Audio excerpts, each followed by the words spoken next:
ونستعينه ونستغفره ونؤمن به ونتوكل عليه ونعوذ بالله من شرور أنفسنا ومن سيئات أعمالنا من يهده الله فلا مضل له ومن يضلله فلا هادي له وأشهد أن لا إله إلا الله وحده لا شريك له وأشهد أن محمدا عبده ورسوله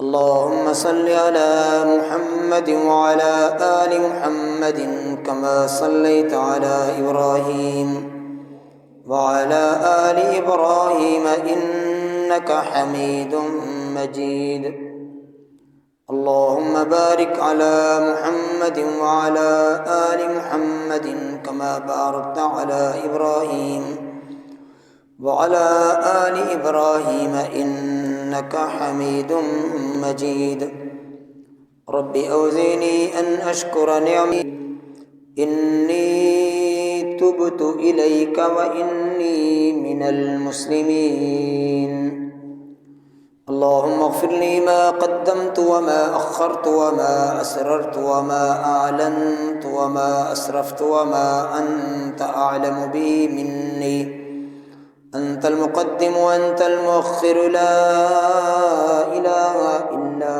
أنت اللهم اغفر لي ما قدمت وما أخرت وما أسررت وما أعلنت وما أسرفت وما أنت أعلم به مني أنت المقدم وأنت المؤخر لا إله إلا أنت اللهم أنت ربي لا إله إلا أنت خلقتني وأنا عبدك وأنا على عهدك ووعدك ما استطعت أعوذ بك من شر ما صنعت وأبوء لك زكها أنت خير من زكاها أنت وليها ومولاها اللهم اهدني لأحسن الأخلاق لا يهدي لأحسنها إلا أنت واصرف عني سيئها لا يصرف عني سيئها إلا أنت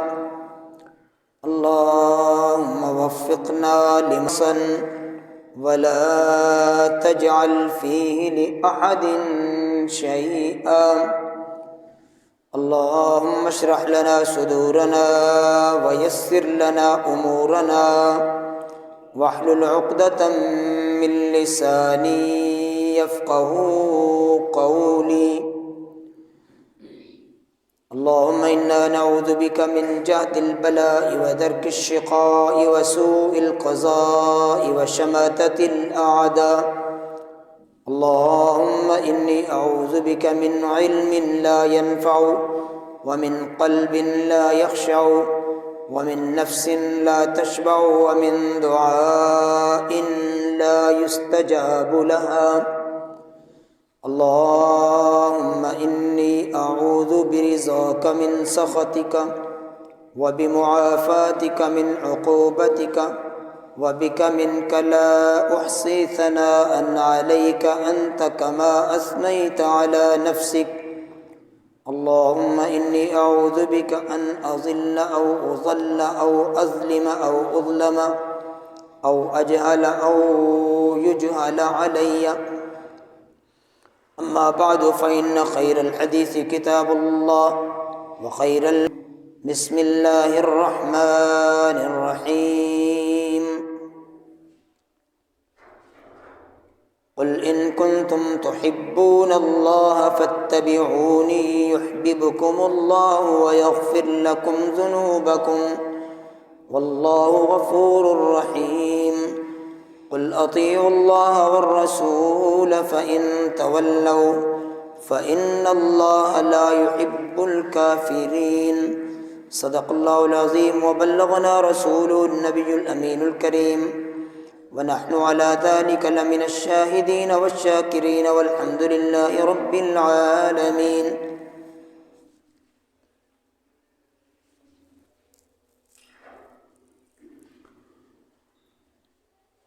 نبی کریم صلی اللہ علیہ وسلم آرام فرماتے، سو رہے تھے، چند فرشتے آئے، آپس میں گفتگو کی۔ یہ جو صاحب سوئے ہوئے ہیں ان پر ایک مثال منطبق ہوتی ہے۔ انہوں نے کہا پھر وہ بیان کرو، فضربوا لہ مثلا، کیا مثال ہے؟ ان کا یہ سوئے ہوئے ہیں۔ بعض نے کہا انہ نائم، ان العین نائم والقلب یقظان، آنکھ سو رہی ہے لیکن دل جاگ رہا ہے۔ نبی کریم صلی اللہ علیہ وسلم کا یہ خاصہ تھا، ہمیں جب نیند آ جائے ہمارا وضو فاسد ہو جاتا ہے، مگر نبی کریم صلی اللہ علیہ وسلم آپ جب سو جاتے تھے آپ کا وضو فاسد نہیں ہوتا تھا، اس لیے کہ آپ کا دل جاگتا رہتا تھا، اللہ کے ذکر میں مصروف رہتا۔ انہوں نے کہا اس کی مثال ایسے ہے جیسے کوئی شخص ایک گھر تیار کرے، جب وہ گھر مکمل ہو جائے اس کے اندر ضیافت کا انتظام کرے، پھر ایک شخص کو لوگوں کو بلانے کے لیے بھیجے۔ جو بندہ اس داعی کی بات سنے گا، قبول کرے گا، وہ گھر میں بھی پہنچے گا، ضیافت سے بھی وہ تناول کرے گا، اور جو اس کی بات نہیں مانے گا نہ وہ گھر پہنچے گا نہ وہ ضیافت سے حصہ اسے ملے گا۔ تو انہوں نے کہا اب اس مثال کو اس کے اوپر فٹ کرو، اولوہا، اس کی تعویل بیان کرو۔ انہوں نے کہا گھر سے مراد جنت ہے، اللہ نے جنت بنائی ہے، اس کے اندر بہترین ضیافت کا انتظام کیا ہے، اور محمد کریم صلی اللہ علیہ وسلم کو لوگوں کو بلانے کے لیے بھیجا ہے۔ اب جو شخص بھی آپ کی بات مانے گا وہ گھر بھی پہنچے گا، ضیافت سے فائدہ اٹھائے گا۔ اس لیے آپ نے فرمایا کل امتی یدخلون الجنہ الا من ابا، میری ساری کی ساری امت جنت میں جائے گی مگر جس نے جنت میں جانے سے انکار کر دیا۔ قیل ومن ابا یا رسول اللہ، اللہ کے پیغمبر صلی اللہ علیہ وسلم جنت میں جانے سے کون انکار کرتا ہے؟ فرمایا من اطاعنی دخل الجنہ ومن عصانی فقد ابا، جس نے میری بات مانی، جس نے میری اطاعت کی وہ جنت میں داخل ہوگا، اور جس نے اطاعت نہیں کی اس نے جانے سے انکار کر دیا۔ یعنی انکار سے آپ نے انکار کا جو لفظ بولا، انکار کی وضاحت فرمائی کہ انکار اس طرح کوئی نہیں کرے گا کہ میں جنت میں نہیں جاتا، اس طرح تو کوئی نہیں کہے گا میں جنت میں، سب کہتے ہیں میں جنت میں جانا ہے ہم نے۔ فرمایا جو شخص میری فرما برداری نہیں کر رہا وہ جنت میں جانے سے انکار کر رہا ہے۔ معلوم یہ ہوا کہ جنت کا داخلہ نبی علیہ الصلوۃ والسلام کی فرما برداری کے بغیر ناممکن ہے۔ ایک شخص کہے کہ میں آپ علیہ الصلوۃ والسلام کی ہدایات پر بھی نہ چلوں اور جنت میں داخل ہو جاؤں، یہ اس کی خام خیالی ہے۔ اسی محنت کے لیے، کیونکہ جس نے گھر بنوایا ہے وہ خالق و مالک ہے۔ ایک عام کوئی صاحب ثروت شخص، مالدار انسان اپنی کوٹھی بنواتا ہے اور اس کا جی چاہتا ہے کہ لوگ آئیں دیکھیں، اور وہ ضیافت کا انتظام کرتا ہے، اس کا دلی شوق ہوتا ہے کہ زیادہ سے زیادہ دوست احباب آئیں میرے پاس۔ اگر کوئی نہ آئے تو وہ ان کو کہتا ہے کہ آپ آئے نہیں، آپ کی کمی بڑی محسوس ہوئی ہے۔ اور جہاں خالق و مالک گھر تیار کرے، گھر کیسا تیار کیا ہوگا اور مہمانی کیسی بنائی ہوگی، اور جو اس نے داعی بھیجا ہے بلانے کے لیے، اللہ کی کتنی چاہت ہوگی کہ لوگ اس گھر کو دیکھنے کے آئیں۔ اس شخص سے تو کئی گنا زیادہ چاہت ہوگی نا۔ اور اگر کوئی شخص اس داعی کو جواب نہیں دیتا اس کے پیچھے نہیں چلتا، جیسے وہ عام آدمی اس کو ناراضگی دل میں محسوس کرتا ہے، اللہ تبارک و تعالیٰ بھی ناراض ہوتے ہیں اور اس کی سزا پھر انسان کو بھگتنی پڑتی ہے، اور وہ جہنم کی صورت میں اس کی سزا ہے۔ اسی لیے نبی کریم صلی اللہ علیہ وسلم نے اپنی اطاعت کو سمجھانے کے لیے کئی مثالیں بیان فرمائی ہیں کہ لوگوں، میری جو میں علم اللہ نے مجھے دے کر بھیجا ہے، جو دعوت دے کر بھیجی ہے، اس کی مثال ایک بادل کی طرح سمجھ لیں۔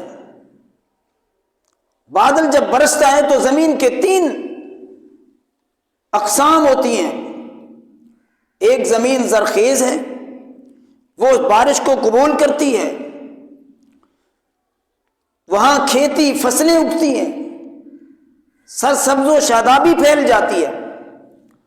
اور ایک زمین کا وہ حصہ ہے کہ وہ زرخیز تو نہیں ہے، لیکن وہاں پانی سٹور ہو جاتا ہے، جمع ہو جاتا ہے، اور ایک وہ چٹیل میدان ہے جہاں سے بارش برس کر گزر جاتی ہے، نہ وہاں فصلیں اگتی ہیں، نہ وہ پانی کو روکتی ہے وہ زمین۔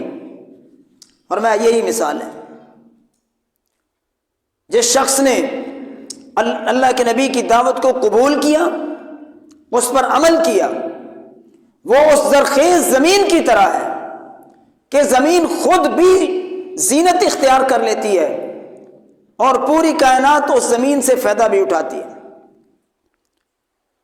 خود بھی فائدہ اٹھایا، پوری مخلوق کو بھی فائدہ دیا۔ اور جو دوسری زمین ہے، نبی علیہ الصلوۃ والسلام کی دعوت کو سنا مگر اس پہ عمل نہ کیا، ظاہری طور پر بالکل ایسے ہی ہے جیسے اس نے پانی سے خود تو فائدہ نہیں اٹھایا، لوگ فائدہ اٹھا رہے ہیں۔ اور ایسی زمین وہ شخص ہے، نبی علیہ الصلوۃ والسلام کی دعوت کو سنتا ہے، جمعے پڑھتا ہے، کانفرنسوں میں جاتا ہے، دینی پروگراموں میں شریک ہوتا ہے، مگر ٹس سے مس نہیں ہوتا، آ کے بیٹھتا ہے، توجہ سے باتیں بھی سنتا ہے، باتیں بھی بڑی پسند آتی ہیں، سمجھ بھی آتی ہیں، مگر زندگی میں وہ کرتا کچھ بھی نہیں ہے۔ فرمایا یہ وہ زمین ہے، بدبخت زمین، اس نے نہ خود فائدہ اٹھایا اس پانی سے، نہ کسی اور نے فائدہ اٹھایا، رحمت کی بارش اس کے اوپر سے گزر کے چلی گئی۔ محترم بھائیوں، جمعے میں آ جانا صرف یہی احساس کہ میں جمعے میں آ گیا ہوں، اور اگر میں یہ چیک کروں میں زمین کون سی ہوں، جمعے کے بعد وہی نماز چھوڑنا، وہی بے ایمانی، وہی چہرہ بالکل ختم،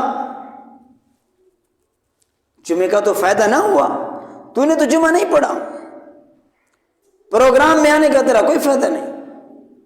اسی زمین کی طرح تشبیہ دی۔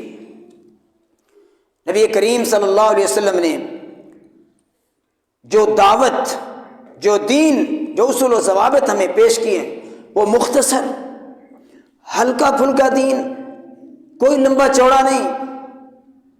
یہ تو ہم نے ربڑ کی طرح کھینچ کر اس کو لوگوں کے لیے مشکل بنا دیا، لمبا کر دیا۔ آپ علیہ الصلوۃ والسلام جو شریعت لائے، اللہ نے آپ کو جو دین عطا فرمایا ہے، نبی سے لے کر ادنا سے ادنا شخص تک اس کے لیے کامیابی کا باعث ہے۔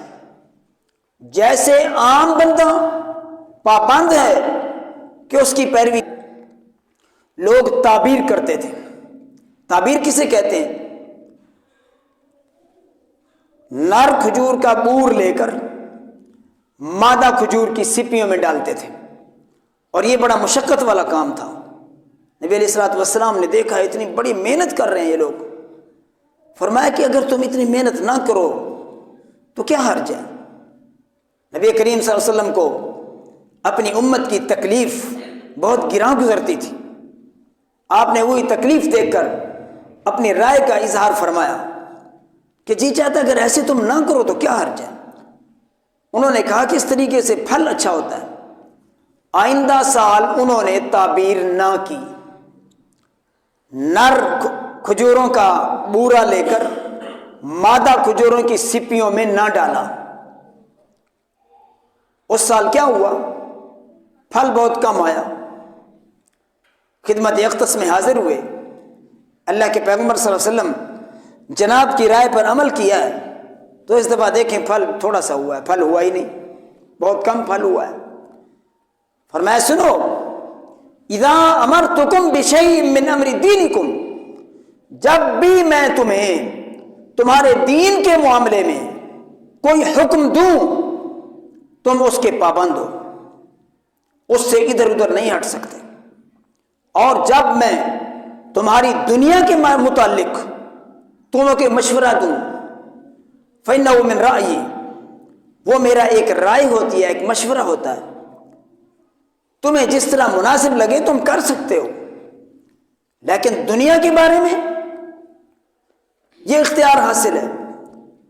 اور دین جو طریقہ اللہ نے نازل فرمایا ہے، نبی ہے یا امتی ہے، وہ اسی طریقے کا ہی پابند ہے، کسی کو ادھر ادھر ہونے کی اجازت نہیں ہے۔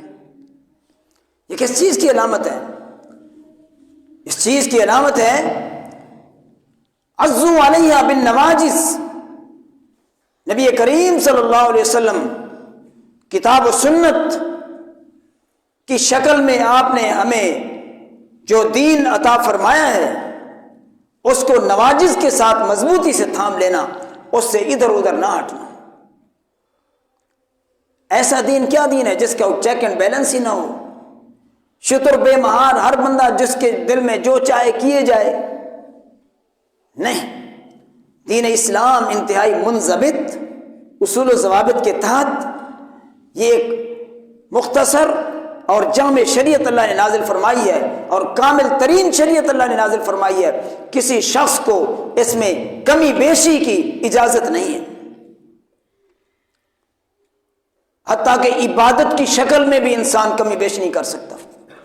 3 شخص نبی کریم صلی اللہ علیہ وسلم کے خانہ مبارک پہ حاضر ہوئے، شارحین لکھتے ہیں کہ سیدنا علی رضی اللہ عنہ تھے، عثمان بن مظعون تھے، عبداللہ بن رواحہ رضی اللہ تعالی عنہ تھے۔ یہ کتنی عظیم ہستیاں۔ انہوں نے نبی کریم صلی اللہ علیہ وسلم کی زندگی کے بارے میں پوچھا کہ آپ کا عمل کیسا ہے، آپ شب و روز کیسے گزارتے ہیں؟ ازواج مطہرات نے جواب دیا کہ آپ کا یہ معمول ہے، آپ نماز پڑھتے ہیں، روزہ رکھتے ہیں، آپ کے بیوی بچے بھی ہیں۔ انہوں نے کہا اس کا مطلب ہے کہ یہ جو آپ عمل کرتے ہیں، آپ تو اللہ کے نبی ہیں، ہم عام لوگ ہیں، ہمیں تو اس سے عمل زیادہ کرنا چاہیے۔ انہوں نے تینوں نے قسمیں اٹھائیں۔ ایک نے کہا اما انا فاصلی اللیل ابدا، میں ہمیشہ رات کو نماز پڑھا کروں گا، سوؤں گا نہیں۔ دوسرے نے کہا کہ میں شادی بیاہ نہیں کروں گا، اس لیے کہ انسان بیوی بچوں میں الجھ جاتا ہے، کوئی کام نہیں کر سکتا، دین پر عمل نہیں کر سکتا۔ تیسرے نے کہا کہ میں ہمیشہ روزے رکھوں گا۔ بات چل ہی رہی تھی، نبی کریم صلی اللہ علیہ وسلم تشریف لائے۔ آپ علیہ الصلوۃ والسلام نے فرمایا اچھا کیا بات ہو رہی ہے؟ جب آپ علیہ الصلوۃ والسلام نے وہ ساری ان کی گفتگو سنی، فرمایا انی اخشاکم للہ واتقاکم لہ، میں تم میں سب سے بڑھ کر اللہ سے خشیت رکھنے والا ہوں، اللہ سے ڈرتا ہوں، واتقاکم لہ، اور تم میں سب سے زیادہ میں متقی اور پرہیزگار ہوں۔ یہ آپ نے فخریہ نہیں کہا، آپ ایک مسئلہ سمجھانا چاہ رہے تھے، اس وجہ سے آپ نے یہ بیان فرمایا۔ فرمایا میری زندگی تو یہ ہے کہ میں رات کو قیام بھی کرتا ہوں، نیند بھی کرتا ہوں، میرے بیوی بچے بھی ہیں، اور میں روزے رکھتا بھی ہوں، نفلی چھوڑتا بھی ہوں، یہ میری سنت ہے۔ فمن رغب عن سنتی فلیس منی، جس شخص نے میری سنت سے اعراض کیا، بے رغبتی کی، فلیس منی، اس کا مجھ سے کوئی تعلق نہیں۔ محترم بھائیوں، ہم نے شریعت کو کیسے مذاق سمجھا ہوا ہے، جیسے مرضی کیے جاؤ، غمی کے موقع پر دیکھیں جو مرضی ہم رسمیں کرتے چلے جاتے ہیں، اور نبی علیہ الصلوۃ والسلام کی زندگی اس کا ہم دیکھتے ہی نہیں، مطالعہ تک نہیں کرتے۔ خوشی کا موقع ہو تو ہم بکھر جاتے ہیں، آپے سے باہر ہو جاتے ہیں اور نبی علیہ الصلوۃ والسلام کے طریقوں کو بالکل پسے پشت ڈال دیتے ہیں۔ تو ایسے جمعے، ایسی محفلیں ہمارے لیے باعث عذاب تو بن سکتی ہیں، باعث نجات نہیں بن سکتی۔ جب ہم نے اپنی زندگی بدلنی ہی نہیں، صحابہ کی لالچ کہاں کہ نبی علیہ السلام کی عبادت کم ہے، ہمیں زیادہ عبادت کی ضرورت ہے، اور ہم وہی عبادت کرنے کے لیے بھی تیار نہیں ہیں جو نبی علیہ السلام نے مختصر سی دی ہیں۔ جو شخص نماز عشاء باجماعت پڑھتا ہے، پھر صبح کی نماز باجماعت پڑھتا ہے، باجماعت، اس کے انعام کیا ملتا ہے؟ ساری رات اس کا قیام لکھ دیا جاتا ہے، حالانکہ اس نے سو کے رات گزاری ہے، مگر باجماعت کی برکت سے اس کی ساری رات قیام لکھ دی جاتی، قیام کا ثواب مل جاتا ہے۔ تو مختصر ہوئی نا، کام کیا نہیں لیکن لکھ دیا گیا۔ دیکھ لو، کوئی شخص سفر کی وجہ سے جو وہ حضر میں عمل کرتا تھا، سفر کی وجہ سے نہیں کر سکا، اللہ سبحانہ و تعالی اس کا حضر کا عمل پورا لکھ دیتے ہیں، اور سفر کے اندر پورے کے پورے اس عمل کا ثواب دے دیتے ہیں جو وہ سفر میں نہیں کر سکا۔ ایک شخص 12 رکعت سنتیں پڑھتا ہے، فرض کی ادائیگی پوری کرتا ہے، پھر وہ سفر میں گیا، سنتیں نہیں پڑھ سکا، اور فرض رکعت اس نے 2 پڑھی ہیں، مگر اس کی 12 رکعتیں لکھی جاتی ہیں، فرض کی 4 رکعتیں لکھی جاتی ہیں، پورا ثواب اس کا لکھ دیا جاتا ہے۔ یعنی ایک شخص تندرستی میں عمل کرتا ہے، پھر بیماری میں وہ عمل نہیں کر سکتا، بیماری کی وجہ سے جو عمل انسان کا چھوٹتا ہے اس کا لکھ دیا جاتا ہے۔ تندرستی میں کھڑے ہو کر نماز پڑھتا تھا، بیماری میں لیٹ کر پڑھ رہا ہے، دیکھنے میں لیٹ کر پڑھ رہا ہے، مگر فرشتے اس کی نماز کھڑے ہو کر لکھ رہے ہیں کہ میرا بندہ کھڑے ہو کر نماز پڑھ رہا ہے، وہ لیٹ کر پڑھ رہا ہے، اس کا تندرستی والا عمل لکھ دیا جاتا ہے۔ کتنا آسان دین ہے۔ جب ہم سنت کے مطابق عمل کرتے ہیں تو ایک ہلکا ترین عمل کرنے کے ساتھ ہمیں کتنا اجر و ثواب مل جاتا ہے، اور اگر سنت سے ہٹ جائیں تو بڑی سی بڑی محنت ضائع چلی جائے گی۔ کسی بھی شخص نے کوئی عظیم سے عظیم عمل کیا، نماز پڑھی، روزہ رکھا، حج ادا کیا، زکوٰۃ دی، اور اس نے نبی کریم صلی اللہ علیہ وسلم کے طریقے کا خیال نہیں رکھا، اس کا وہ عمل بیکار ہے۔ نبی کریم صلی اللہ علیہ وسلم اسی لیے ہر خطبے کے اندر فرمایا کرتے تھے، ہر خطبے میں کل محدثۃ بدعہ وکل بدعۃ ضلالہ۔ جو خطبہ ابھی آپ نے جمعے کا خطبہ سنا ہے، آپ جمعے کے موقع پر، عید کے موقع پر، نکاح کے موقع پر جو خطبہ ارشاد فرمایا کرتے تھے، یا عام محفل میں کہیں آپ نے کوئی خطاب کرنا ہوتا، آپ جو گفتگو فرمانا چاہتے تھے، اس گفتگو سے پہلے آپ یہ خطبہ ارشاد فرمایا کرتے تھے۔ اس خطبے میں ایک ہی بات تھی، کل بدعۃ ضلالہ، کل محدثۃ بدعہ وکل بدعۃ ضلالہ وکل ضلالۃ فی النار۔ لوگوں سنو، ہر نیا کام بدعت ہے، وکل بدعۃ ضلالہ، اور ہر بدعت گمراہی ہے، وکل ضلالۃ فی النار، اور ہر گمراہی اس کا انجام دوزخ ہے۔ کیوں فرمایا؟ بات کرنی ہے نماز، حج کے بارے میں بات اور ہے، بات کرنے سے پہلے جو خطبہ فرماتے تھے اس میں پہلے یہ بات فرمایا کرتے تھے، حالانکہ وہ بدعت بھی نہیں، اس لیے کہ ایسا عمل جو انسان کی سوچ کے اوپر منحصر ہے، ایسی نماز، کیونکہ جس وقت انسان وہ انبار نیکیوں کا ان کے سر پہ رکھ کر انہیں جہنم رسید کر دیا جائے گا۔ کیوں؟ اس لیے کہ وہ ساری نیکیاں انہوں نے کی، مگر کوئی نیکی بھی نبی علیہ الصلوۃ والسلام کے نمونے کے مطابق نہیں تھی۔ ان کی نماز، روزہ، حج، زکوٰۃ، رسمیں آپ دیکھ لیں، اگر نام لیں کسی رسم کا تو لوگ آزردہ ہو جاتے ہیں، ناراض ہو جاتے ہیں، اور نبی کریم صلی اللہ علیہ وسلم ہر خطبے میں ارشاد فرما رہے ہیں کل بدعت ضلالہ۔ پھر لوگ مثال دیتے ہیں، یہ تو نبی علیہ السلام کے دور میں موٹر سائیکل بھی نہیں تھا، سائیکل بھی نہیں تھی، کار بھی نہیں تھی، جہاز بھی نہیں تھا، پھر اس پہ بھی نہ چڑھو۔ میں نے ایک حدیث آپ کے سامنے گوش گزار کی۔ آپ علیہ الصلوۃ والسلام نے فرمایا اذا امرتکم بشیء من امر دینکم، اگر جو چیز نبی علیہ الصلوۃ والسلام کے دین سے تعلق رکھتی ہے اس کے اندر کمی بیشی نہیں کرنی۔ اس کا مطلب یہ ہوا کہ موٹر سائیکل بدعت نہیں، ہر وہ کام، ہر وہ نیکی جو نبی علیہ السلام نے نہیں سکھلائی اور ہم کر رہے ہیں وہ نیکی بدعت ہے، جسے ہم ثواب سمجھ کے کر رہے ہیں، جس نیکی کو ہم ثواب سمجھ کے کر رہے ہیں اور وہ قرآن میں بھی اس کا ذکر نہیں ہے، حدیث میں بھی اس کا ذکر نہیں ہے، وہ نیکی، وہ بدعت ہے۔ اور نبی علیہ السلام نے فرمایا ابغض الناس الی اللہ ثلاثہ، اللہ کے ہاں 3 شخص مبغوض ترین ہیں، سب سے زیادہ جن پر اللہ کا غضب ہے وہ 3 شخص ہیں۔ کون سے؟ ملحد فی الحرم، ایک وہ شخص جو حرم میں کھڑے ہو کر بے دینی کا کام کرتا ہے، جو مرکز اسلام ہے۔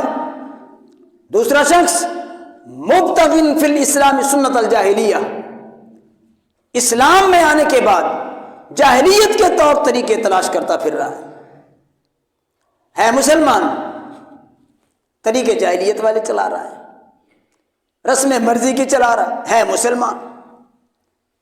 وَمُطَّلِبُ دَمِ امْرِئٍ مُسْلِمٍ بِغَيْرِ حَقٍّ لِيُحْرِقَ دَمَهُ، اور ایسا شخص جو کسی سے اس لیے پیچھا کرتا پھرتا ہے کہ یہ کسی وقت میرے ہاتھ چڑھے اور میں اسے قتل کروں، اور اس کو ناجائز قتل کرنے کے درپے ہے، اس کا کوئی قصور نہیں ہے۔ جیسے آج کل بم رکھ کے چلے جاتے ہیں، کتنے بیچارے بے قصور مارے جاتے ہیں، یہی طریقہ ہے۔ ہمیں دین یہی سکھلاتا ہے۔ فرمایا 3 شخص اللہ کے نزدیک پوری کائنات میں مبغوض ترین لوگ ہیں، مبغوض ترین، انتہائی سب سے زیادہ جن کے اوپر اللہ کا غصہ برسے گا یہی لوگ ہوں گے۔ تو ہم دیکھیں کیا ہم مسلمان ہو کر اللہ کے نبی صلی اللہ علیہ وسلم کی محبت کا دعویٰ ہم بھرتے ہیں، نبی پاک کی آمد کی خوشی مناتے ہیں، اور نبی کریم صلی اللہ علیہ وسلم سے ہمیں محبت بھی ہے، مگر کیا ہمارا عمل، ہماری شکل و صورت اللہ کے رسول والی ہے؟ نبی علیہ السلام نے تو ایک نماز کی چھٹی نہیں دی۔ ہم نماز پابندی سے پڑھ رہے ہیں، اور جو نماز پڑھ رہے ہیں اس مسجد میں اور طریقہ، اس میں اور طریقہ، اس میں اور طریقہ، کبھی اس کے دل میں آیا ہے کہ طریقہ تو ایک ہی ہو سکتا ہے؟ جو نبی علیہ السلام نے منبر پہ کھڑے ہو کر صحابہ کو دکھا دیا تھا، کیا اس نے وہ طریقہ تلاش کیا کبھی؟ بس یہی کہہ کے ہم بات کو ٹال دیتے ہیں۔ ہرگز ایسا نہیں۔ جس وقت فرشتہ اجل آ جائے گا بہت سے لوگ ایسے ہوں گے خسارہ کر کے آئے کھڑے ہوں گے، اور واپسی کا کوئی راستہ نہیں ہوگا۔ اس لیے اللہ نے متنبہ کرنے کے لیے، متحرک کرنے کے لیے یہ نظام بنا دیا۔ کہیں تبلیغی جماعت قائم کر دی، کہیں مولویوں کو لگا دیا، تاکہ لوگوں کو جا کر متنبہ کرو۔ اب پیغمبر تو نہیں آئے گا۔ اللہ سبحانہ و تعالیٰ سے دعا ہے کہ اللہ تعالیٰ ہمیں عمل کی توفیق عطا فرمائے، اور اپنے اعمال کو جانچنے کی توفیق عطا فرمائے کہ ہم جو اعمال کرتے پھر رہے ہیں آیا سنت کے مطابق ہیں نہیں، ان کو جانچنے کی، ٹٹولنے کی توفیق عطا فرمائے۔ مولویوں سے ہم پوچھیں کہ وہ ایک طریقہ ہمیں دیں، اور ہمیں وہ طریقہ اللہ نصیب فرمائے اور قبول فرمائے، ہماری کمی بیشیاں معاف فرمائے۔ وما علیہ الا البلاغ۔